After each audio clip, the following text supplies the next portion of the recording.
सर्वांना सप्रेम जय भीम, सप्रेम नमस्कार आणि जय संविधान। आज आपण पुन्हा एकदा वेगवेगळ्या विषयाच्या माध्यमातून सर्वसामान्य जनतेच्या हृदयाशी संवाद साधत आहोत, त्याबद्दल आयोजकांचे आभार। आज आपण जागतिक स्तरावरती फार महत्त्वाच्या एका विषयाला आपण या ठिकाणी स्पर्श करणार आहोत।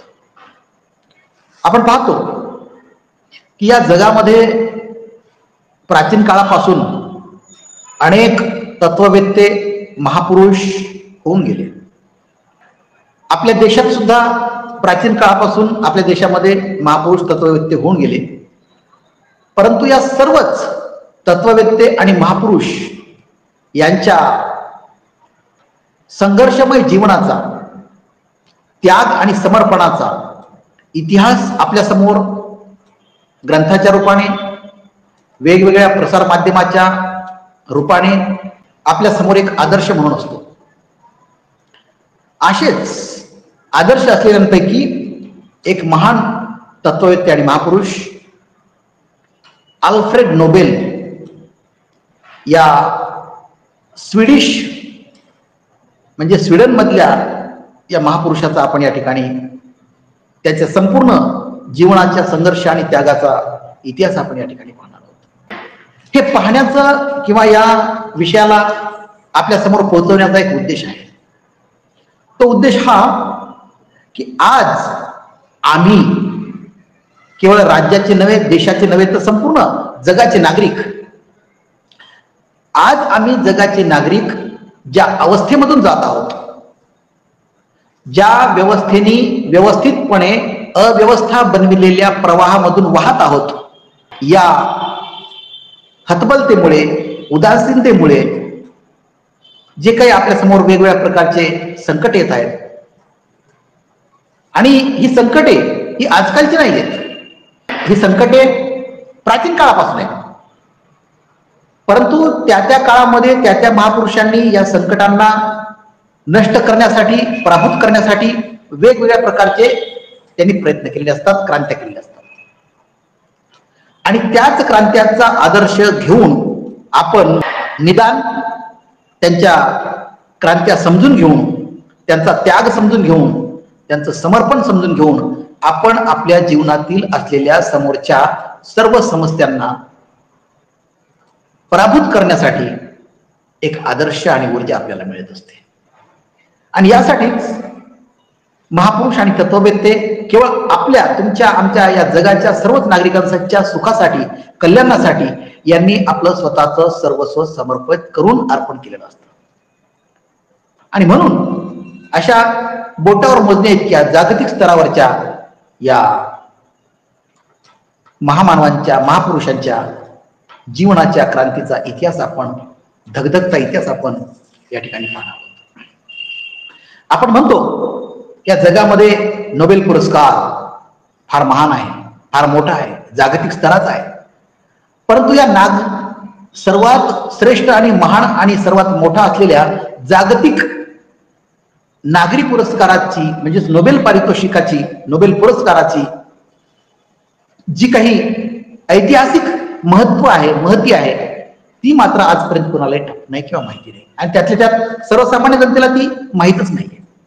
आणि म्हणून या पुरस्काराच्या ऐतिहासिक जन्मकथेची कथा या ठिकाणी मी आपल्या समोर सादर करणार आहे। कारण इतिहासामध्ये ज्या काही सत्य घटना घडलेल्या असतात, त्या सत्य घटना आपल्याला कुठल्याही पद्धतीनं निदान समजून घ्याव्या लागतात।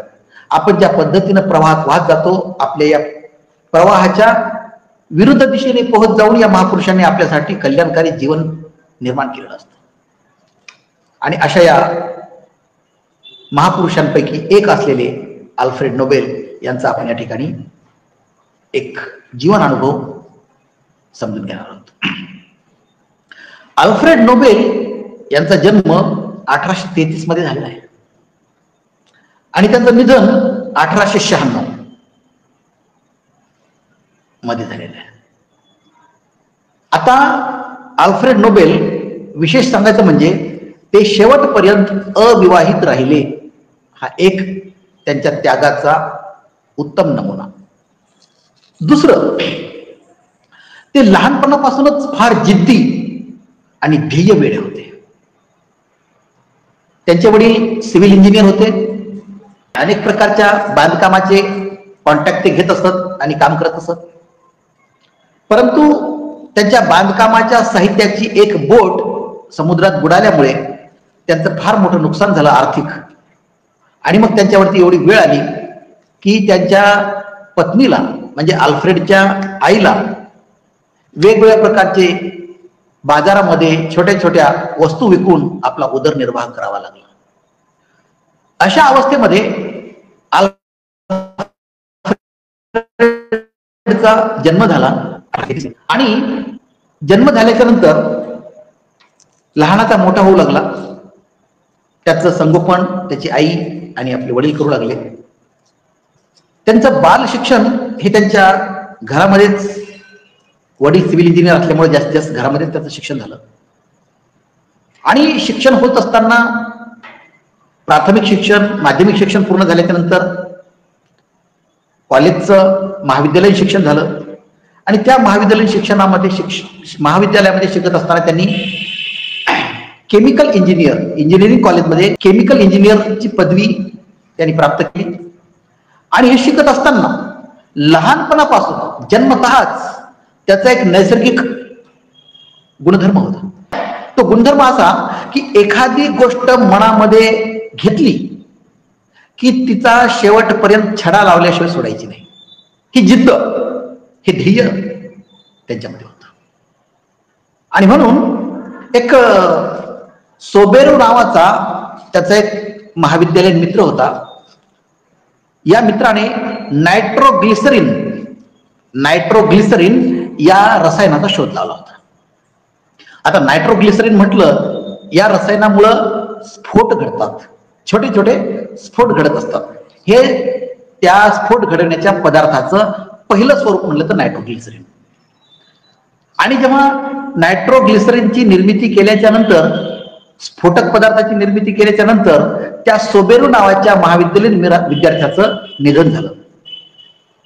आणि मग त्या नायट्रोग्लिसरीन राहिलेलं अर्धवट संशोधन हे अल्फ्रेड नोबेलनी आपल्या डोक्यात घेतलं आणि ठरवलं की आता हा पुढचा, या नायट्रोग्लिसरीनचा पुढचा टप्पा आपण संशोधनाच्या माध्यमातून पूर्ण करू.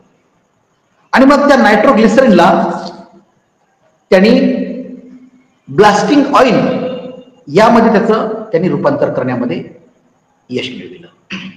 आता ब्लास्टिंग ऑइल काय होतं की स्फोट घडवण्याचं एक जे काही द्रव्य होतं, त्या ब्लास्टिंग ऑइलला किंवा नायट्रोग्लिसरीनला एका ठिकाणाहून दुसऱ्या ठिकाणी हाताने घेऊन जाणे आणि हाताने हे धोकादायक असायचं. कधी कधी त्याचा हाताचाच स्फोट होऊन जखमी व्हायची सुद्धा वेळ त्याच्यावर आली होती.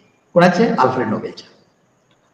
परंतु त्याने या नायट्रोग्लिसरीनचं स्वरूप असलेलं दुसरं ब्लास्टिंग ऑइल, या ब्लास्टिंग ऑइलला पूर्णपणे हाताळण्यासाठी, सुरक्षित हाताळण्यासाठी त्याने या डिटोनेटर हे प्राथमिक स्वरूप ब्लास्टिंग ऑइलचं त्यामध्ये रूपांतरित केलं संशोधनातून. त्यानंतर या डिटोनेटरचं ब्लास्टिंग ऑइल मध्ये रूपांतर केलं आणि मग ब्लास्टिंग ऑइलचं रूपांतर त्यांनी डायनामाइट मध्ये केलं. म्हणजे या स्फोटकाच्या दारूचा प्रवास द्रव्यापासून पदार्थापर्यंत, घन पदार्थापर्यंत येईपर्यंत हा जो प्रवास संशोधनाचा होता, त्याचा मित्र सोबेरो वारल्याच्या नंतर प्रथम नायट्रोग्लिसरीन, त्यानंतर डिटोनेटर, त्यानंतर ब्लास्टिंग ऑइल आणि त्यानंतर डायनामाइट, अशा 4 स्वरूपामध्ये त्या पदार्थाचं रूपांतर करून या डायनामाइट पर्यंत हा जो अल्फ्रेड नोबेल पोहोचला, तोपर्यंत त्याने अनेक संकटांना त्याला सामोरे जावं लागलं. हे संशोधनाचे प्रयोग करत असताना स्वतःचा धाकटा भाऊ सुद्धा या स्फोटामध्ये वारला. स्वतःचा जवळचा मित्र असलेला या स्फोटाच्या प्रयत्नामध्ये वारला गेला. त्याचे 4 मित्र जवळचे दुसरे ते सुद्धा या स्फोटामध्ये वारले गेले. म्हणजे नायट्रोग्लिसरीन पासून ते डायनामाइट पर्यंत जे जे प्रयत्न करावे लागले संशोधनाच्या माध्यमातून, त्या शहराच्या हद्दीमध्ये राहून करत असताना, हे अपघात घडत असताना त्या नगरपालिकेने, महानगरपालिकेने त्याच्या या संशोधनावर बंदी आणली. परंतु त्यांनी याही विरोधाला न जुमानता नदीवरच्या पाण्याच्या तडाख्यावर राहून संशोधनाचे प्रयत्न केले.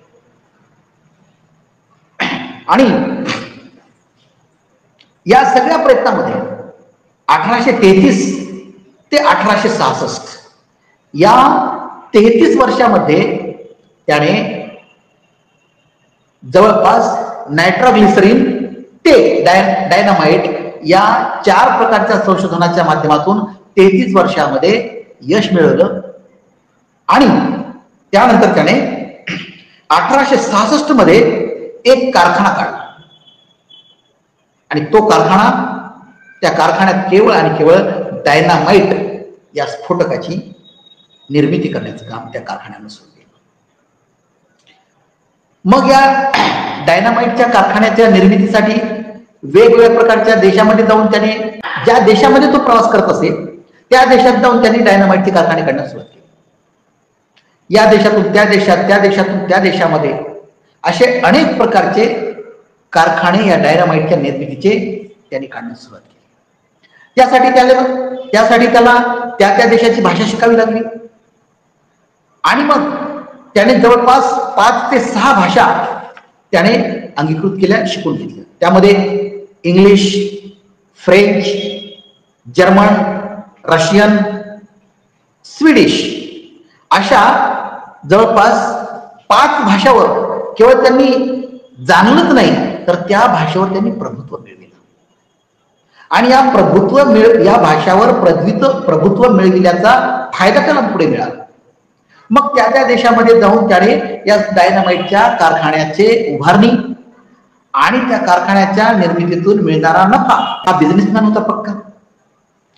आणि या प्रत्येक कारखान्यामधून मिळणारा नफा त्यामुळं त्याने तो नफा वाढवत जाऊन कोट्याधीश झाला. जवळपास 20 देशामध्ये त्या काळामध्ये 19व्या शतकामध्ये 20 देशामध्ये 90 कंपन्या त्याने डायनामाइटच्या स्थापन केल्या होत्या. किती? 90. 20 देशामध्ये 90. आणि मग या 20 देशामधल्या 90 कंपन्यांमधून केवळ आणि केवळ डायनामाइटची निर्मिती, स्फोटकाच्या दारूची निर्मिती. बरं, एवढ्यावरच तो थांबला नाही. तो स्फोटकाच्या दारूच्या निर्मितीच्या मध्ये तो प्रथम स्थानावर होताच, परंतु त्याला कापड उद्योगामध्ये सुद्धा त्याने गुंतवणूक केली होती. त्याचप्रमाणे कृत्रिम चामडी, कृत्रिम रबर, कृत्रिम रेशीम, आणि एवढंच नव्हे तर त्यांनी जी बोफोर्स कंपनी होती ना, तोफा बनवणारी, ती बोफोर्स कंपनी सुद्धा त्याने विकत घेतली होती. एवढं असून सुद्धा तो एक प्रकारे कवी होता आणि नाटककार सुद्धा होता. या सर्व प्रकाराच्या माध्यमातून त्याने अनेक कोट्यवधी रुपयाची संपत्ती जमवली. जवळपास त्याचं मृत्यूची जेव्हा वेळ होती 1896ची, तोपर्यंत त्याने जवळपास त्या काळामध्ये 93 लाख अमेरिकन डॉलर्स, किती? 93 लाख अमेरिकन डॉलर्स एवढी संपत्ती त्याने जमविली होती. आज त्या संपत्तीची 2025 मध्ये जर तुलना केली तर आपण त्या 93 लाखाच्या डॉलरला किती शून्य लावावेत हे गणितज्ञाचं काम आहे. तर अशा पद्धतीनं डायनामाइटच्या निर्मितीच्या कारखान्याच्या स्थापनेच्या माध्यमातून अमाप संपत्ती त्याने कमावली, अब्जाधीश झाला. आज ज्या पद्धतीनं ॲलन मस्क या जगाचा पहिला श्रीमंत आहे, अगदी त्याच्याही पुढं आजच्या घडीला हा अल्फ्रेड नोबेल राहिला असता, जर आज अल्फ्रेड नोबेल राहिला असता.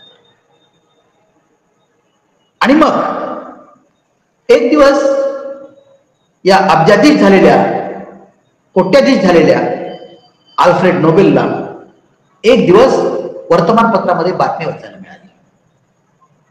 त्या बातमीमध्ये लिहिलं होतं की मानवांना संपवणारा स्फोटकाचा जनक आणि युद्धामध्ये निरपराधांचा बळी घेणारा अल्फ्रेड नोबेल यांचं निधन. ही बातमी वर्तमानपत्रामध्ये त्यांनी स्वतः वाचली.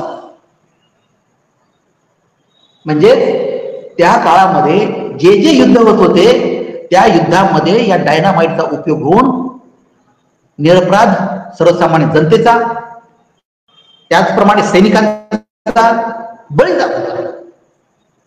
आणि हे अशा प्रकारचं दुष्कृत्य तत्कालीन मीडियाच्या, प्रसार माध्यमाच्या, वर्तमानपत्रामधून या अल्फ्रेड नोबेल विषयी, या जगाचा खुनी अशा पद्धतीनं हिनवल्या गेला. आणि स्वतःच्याच मृत्यूची बातमी स्वतःच वर्तमानपत्रात वाचल्यावर त्याच अल्फ्रेड मधला बुद्ध जागा झाला.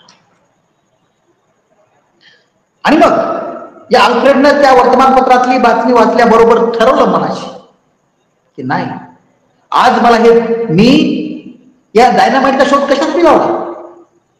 त्यांनी स्वतः यासाठी विचार केला की या डायनामाइटचा शोध मी विहिरीमध्ये बॉम्बस्फोट घडवून, भूस्वरूपाचा स्फोट घडवून त्या विहिरीला झरे फुटतील आणि त्या झऱ्यामधून पाणी होईल आणि त्या पाणी विहिरी तुडुंब भरतील आणि हरित क्रांती होईल. या उद्देशासाठी मी डायनामाइटचा शोध लावला.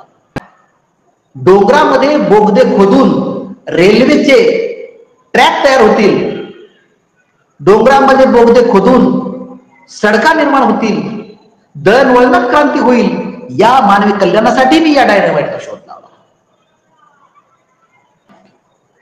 पाटबंधारे, धरणं निर्माण करण्यासाठी स्फोट घडवून आणून पाळू बांधता याव्यात, यासाठी, या मानवी कल्याणासाठी, हरित क्रांतीसाठी मी या डायनामाइटचा शोध लावलेला आहे.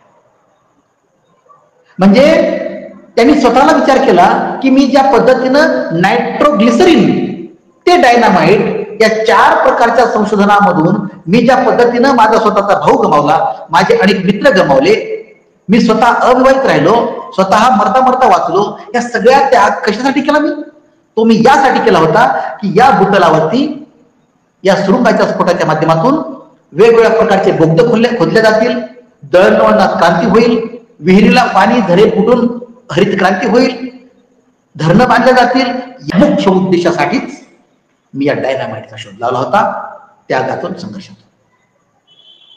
परंतु येथील राजकीय व्यवस्था, हे राज्यकर्ते या जगामधले या डायनामाइटचा उपयोग युद्धामध्ये चालू केला, निरपराध माणसांचा बळी देण्याचा वापर केला, सैन्यांना संपवण्यासाठी त्याचा वापर केला. आणि म्हणूनच आज मी वर्तमानपत्रामध्ये जी बातमी वाचतो आहे की मी या जगाचा खुनी म्हणून, यामध्ये माझी चूक आहे असं स्वतःला त्यांनी पश्चातापाने, हतबलतेने समजून घेतलं आणि स्वतःच्या अंतःकरणामधला बुद्ध जागा केला. आणि त्याच क्षणी ठरवलं की एक मनोग्रह त्यांनी केला, निश्चय केला, दृढ संकल्प केला. 19-20 देशामध्ये असलेल्या 90 कंपन्या त्यांनी स्वीडन सरकारला विकून टाकल्या आणि जी काही $93 लाख जी काही प्रॉपर्टी होती, ती संपत्ती होती, ती त्याने विकून टाकून पैसा जमवला. आणि स्वीडन सरकारला सांगितलं ही माझी पूर्ण आर्थिक संपत्ती तुमच्या ताब्यात घ्या, तिला जपा आणि ही ठेवी तुमच्या बँकेत ठेवा. आणि या ठेवीच्या रकमेमधून वर्षाला जी काही व्याज म्हणून तुम्ही या रकमेवरती रक्कम द्याल, व्याज म्हणून, त्या एकूण व्याजाच्या रकमेचा वापर तुम्ही या जगामध्ये जो कोणी शांतता प्रस्थापित करण्यासाठी प्रयत्न करेल, जो कोणी मानवी कल्याणासाठी प्रयत्न करेल, जो कोणी वाङ्मय प्रकारामध्ये मानवी कल्याणासाठी साहित्य निर्माण करेल, जो कोणी वैद्यक शास्त्रामध्ये नवनवीन संशोधन करेल, अशा 6 विषयामध्ये माझ्या नावाने एक प्रकारे नोबेल पुरस्कार म्हणून त्या 6 विषयातील लोकांना, जगातल्या लोकांना माझ्या नावाने हा पुरस्कार द्यावा. त्या पुरस्काराची रक्कम केवळ आणि केवळ त्या भांडवलावर मिळालेल्या व्याजाच्याच रकमेमधून त्या रकमेचा वापर झाला पाहिजे, असं स्पष्ट लेखन करून लिहून देऊन स्वीडन सरकारसोबत त्यांनी करार केला आणि 1896 ला त्यांचं निधन झालं. आणि 1901 पासून त्या करारानुसार जगामध्ये या 6 विषयामध्ये जो कोणी काम करेल त्या व्यक्तीला नोबेल पुरस्कार प्रदान करण्यात येतो. त्याचप्रमाणे जेव्हा दुसरं महायुद्ध संपलं आणि दुसऱ्या महायुद्धानंतर युनोची स्थापना झाली, युनोनी 10 डिसेंबर 1948 ला जो मानवी हक्काचा जाहीरनामा जाहीर केला, तो 10 डिसेंबर म्हणजे याच अल्फ्रेड नोबेलच्या स्मृती दिनानिमित्त 10 डिसेंबर 1896 ला त्यांचा मृत्यू झाला, तर त्या स्मृती दिनानिमित्त 10 डिसेंबर दिनानिमित्त 10 डिसेंबर 1948 हा जागतिक मानवी हक्काचा जाहीरनामा घोषित केला आणि हा जागतिक मानवी हक्क दिन म्हणून 10 डिसेंबर युनोने घोषित केला. आणि मग याच 10 डिसेंबरच्या दिवशी जगामधील 6 व्यक्तींना, 6 विषयामध्ये काम केलेल्या व्यक्तींना जागतिक सर्वोच्च असलेला नागरी पुरस्कार, नोबेल पुरस्कार 1901 पासून प्रदान करण्यात सुरुवात झाली. आणि हा पुरस्कार केवळ आणि केवळ जिवंत व्यक्तींनाच दिला जातो, हा एक नियम आहे. मरणोत्तर हा पुरस्कार दिला जात नाही. जिवंतपणीच त्या व्यक्तीला हा जागतिक नोबेल पुरस्कार प्रदान करण्यात येतो. दुसरं, त्या स्वीडन सरकारच्या राजासोबत त्या नोबेल पुरस्कार विजेत्याला स्नेहभोजनाचं निमंत्रण त्याच्या कुटुंबासहित मिळतं. त्याचप्रमाणे 200 ग्राम वजनाचं सोन्याचं पदक, ज्या पदकावरती अल्फ्रेड नोबेलचं चित्र असतं कोरलेलं, असं पदक त्या ठिकाणी नोबेल पुरस्कार विजेत्याला मिळतं. त्याचप्रमाणे 45 कोटी रुपयाचं मानधन त्या ठिकाणी त्या पुरस्कार प्राप्त विजेत्याला मिळतं. हा एवढा मोठा सर्वात जगात असलेला आणि अमर राहणारा हा पुरस्कार जगामध्ये आजपर्यंत 112 लोकांना प्रदान करण्यात आलेला आहे. या 112 मध्ये अनेक लोकांना, 112 नाही 112 वर्षामध्ये अनेक लोकांना प्रदान करण्यात आले आहे. म्हणजे 1901 पासून आज 2025 म्हणलं तर या 125 वर्षामध्ये अनेक लोकांना हा पुरस्कार प्रदान करण्यात आला. बरं, यामध्ये आणखी महामानव होते की हा पुरस्कार नाकारणारे सुद्धा होते. बघा, एकमेव जगातला सर्वोच्च नागरिक पुरस्कार असलेला ज्या व्यक्तीला प्रदान करण्यात येतो त्या व्यक्तीला अगोदर सांगितलं जातं, शेवटपर्यंत कळवलं जात नाही, फक्त 10 डिसेंबर या दिवसाच्या काही दिवस अगोदर त्याला कळवण्यात येतं की तुम्हाला हा पुरस्कार प्रदान करण्यात येत आहे. शेवटपर्यंत हे नाव घोषित होत नाहीत सहसा. आणि मग असे पण काही उदाहरणं आहेत की ज्या व्यक्तींना हा नागरिक पुरस्कार, सर्वोच्च नोबेल पुरस्कार प्रदान करण्यात आला, घोषित करण्यात आला, तर हा पुरस्कार नाकारणारे सुद्धा महामानव या जगामध्ये गेले. त्यापैकी एक होते कोण? ले डक थो नावाचे एक व्यक्ती, ज्यांना नोबेल पुरस्कार प्रदान करणाऱ्या समितीनं त्यांना जाहीर केलं आणि त्यांना सांगितलं की आम्ही तुम्हाला नोबेल पुरस्कार देत आहोत. आपण 10 डिसेंबर 1973 उपस्थित राहा. लो डक थो हे त्या दिवशी त्या समितीसमोर त्यांनी सांगितलं की तुम्ही मला हा पुरस्कार का देताय. हालाकी ले डक थो हे अत्यंत आर्थिक परिस्थितीनं गांजलेले, परंतु तरी सुद्धा त्यांनी त्या नोबेल पुरस्कार समितीला सांगितलं की हा पुरस्कार मला का देताय, मी काय केलं म्हणून. त्यावेळेस त्या समितीने सांगितलं की तुम्ही साऊथ आणि नॉर्थ व्हिएतनाम या दोन देशामधला संघर्ष जो अनेक वर्षापासून चालू आहे, तो संघर्ष आणि ते युद्ध टाळण्यासाठी तुम्ही प्रयत्न केलात, एक मानवतावादी काम तुम्ही केलं, म्हणून आम्ही तुम्हाला हा पुरस्कार प्रदान करण्यात देत आहोत. त्यावेळेस याच महामानव ले डक थो यांनी सांगितलं की मी जरी साऊथ आणि नॉर्थ व्हिएतनाम याच्यामधला संघर्ष थांबविण्यासाठी प्रयत्न केलेला असला तरी त्यामध्ये मला यश मिळालेलं नाही, आणि यश मिळालं नाही म्हणून हा पुरस्कार घेण्याचा नैतिक अधिकार मला नाही, म्हणून मी हा पुरस्कार नाकारत आहे. अहो, ज्यांच्या घरामध्ये 18 विश्व दारिद्र्य, केवळ मानवतावाद झपाटून ध्येयवाद निर्माण करून त्या दिशेनं चालणारं हे व्यक्तिमत्व, 45 कोटी रुपये 200 ग्राम वजनाचं सोन्याचं पदक आणि एवढा मोठा जागतिक नोबेल पुरस्कार प्रदान करण्याचा निश्चय घेण्यात आलेला असताना सुद्धा नाकारणं हा फार मोठा त्याग आणि संघर्ष असतो. आज आम्ही पाहतो फुटकळ गोष्टीसाठी पुरस्कार आणि सन्मान घेण्यासाठी स्पर्धा लावणारे आणि रांगेत उभे राहणारे माणसं या देशामध्ये आहेत, या जगात आहेत. परंतु असे ले डक थो सारखे महामानव 18 विश्व दारिद्र्यात असणारे आणि हा पुरस्कार एवढा मोठा महान नाकारणारे महामानव या नोबेल पुरस्कार नाकारण्याच्या प्रक्रियेमुळं नोबेल पुरस्काराची उंची यांच्यामुळे वाढलेली होती. असे महामानव, अशा थोर नोबेल पुरस्काराला ठोकरणारे हे महामानव ले डक थो हे एका दृष्टीनं नोबेल पुरस्काराची उंची बनवली होती. त्यानंतर आपल्या देशाला आजपर्यंत नोबेल पुरस्कार मिळाले आहेत. यामध्ये रवींद्रनाथ टागोर यांनाही हा पुरस्कार मिळालेला आहे, जागतिक नोबेल पुरस्कार.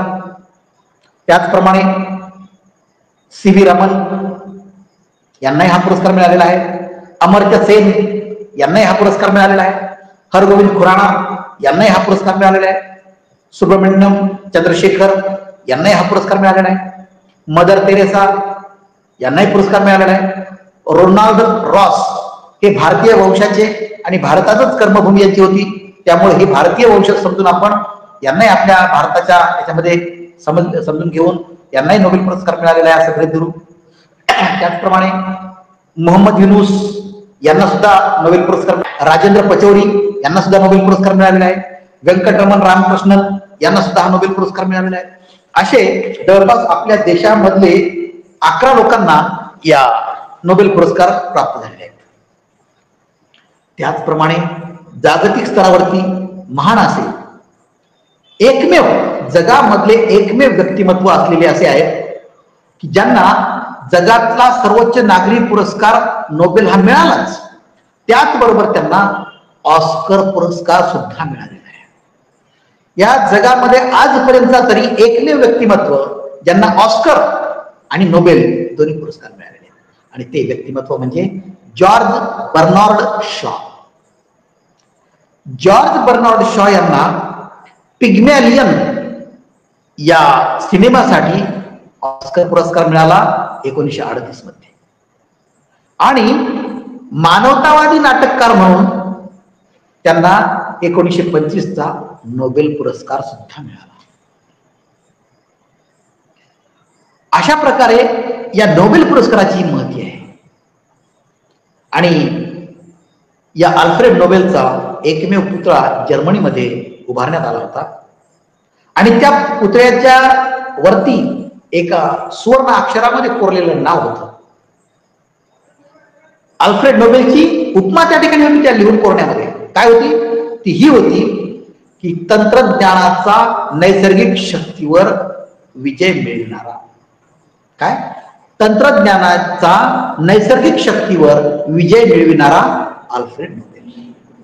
अशा पद्धतीनं जर्मनीमध्ये त्या पुतळ्यावरती सुवर्णाक्षरात कोरून ठेवलेलं होतं.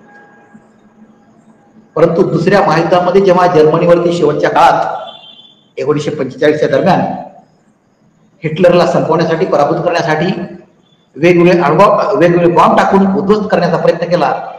त्या बॉम्ब स्फोटामध्ये सुद्धा हा अल्फ्रेड नोबेलच्या पुतळ्यावर सुद्धा बॉम्ब टाकण्यात आला. परंतु अल्फ्रेड नोबेलचा पुतळा पडला, परंतु त्या पुतळ्याला एवढं सुद्धा खर्चटलं नव्हतं.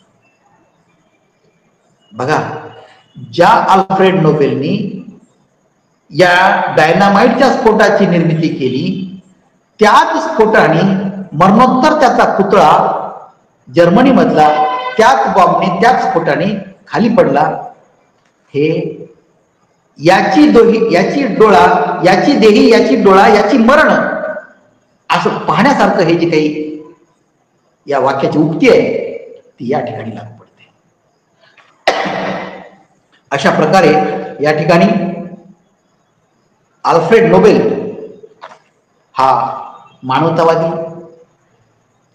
विज्ञानवादी आणि विवेकवादी अशा प्रकारचा हा शास्त्रज्ञ 1833 ते 1896 या 66 वर्षाचं आयुष्य लाभलेला, अविवाहित राहून संपूर्ण स्वतःचा भाऊ, स्वतःचे मित्र, स्वतःचं संपूर्ण घर उद्ध्वस्त करून पैसे कमावले, परंतु त्याही पैशाचा सदुपयोग त्याने मरणोत्तर केला. आणि आज आमच्या जगामध्ये नोबेल पुरस्काराच्या माध्यमातून जोपर्यंत ही पृथ्वी असेल तोपर्यंत या महामानव अल्फ्रेड नोबेलचं नाव या नोबेल पुरस्काराच्या रूपानं शेवटपर्यंत जिवंत राहील.